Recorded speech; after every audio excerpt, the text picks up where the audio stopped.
Hey guys, thanks for tuning in to another video on ForgottenWeapons.com.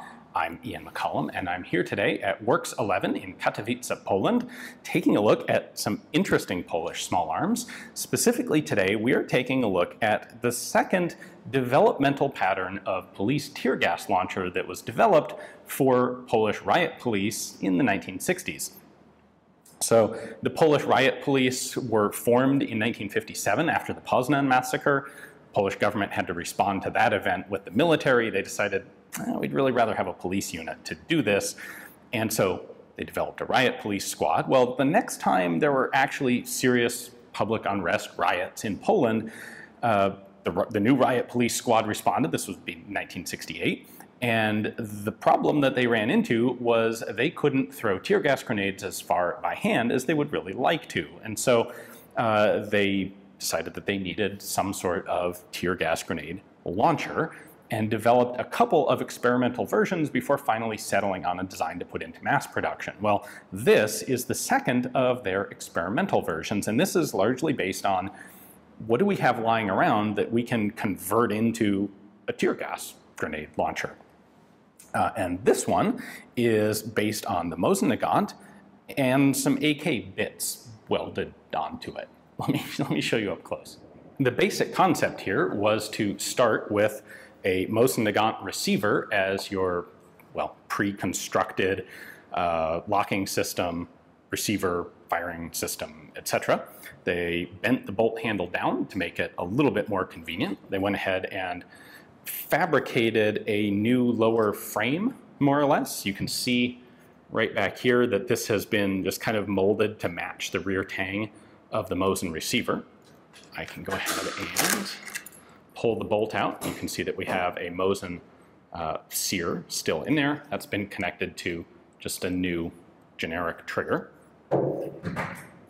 This is chambered for 7.62 by 39 millimeter blanks, and so the bolt head here is a 7.62 by 39 millimeter Mosin bolt head, which is something that's a bit unusual. For grips, they then went ahead and used standard Polish AK grips, because why not? Those are readily available.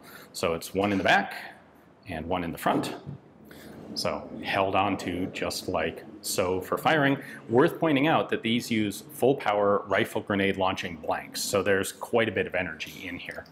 Now at the front end, we have a pretty basic rifle grenade cup. This is left hand threaded on, and I can take it off.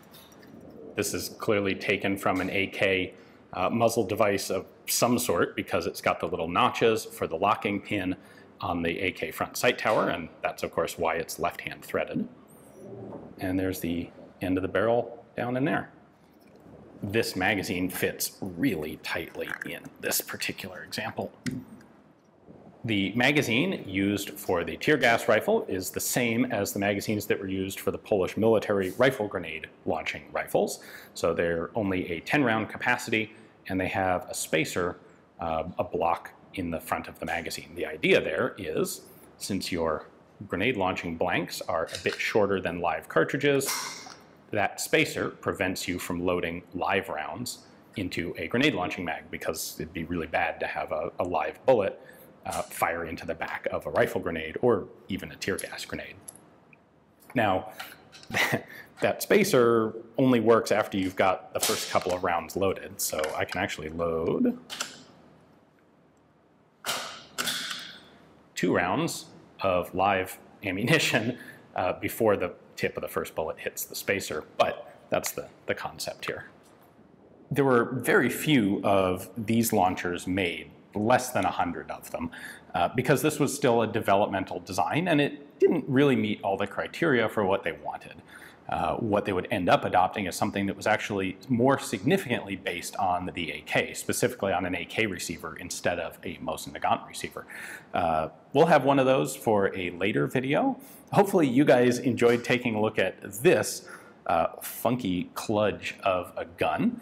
It is definitely more elegant than the version based on a PM63 hybridized with a Mosin receiver. So again, big thanks to RWGŁ-2 for giving me access to this cool artifact to show to you guys. Hopefully you enjoyed the video. Thanks for watching.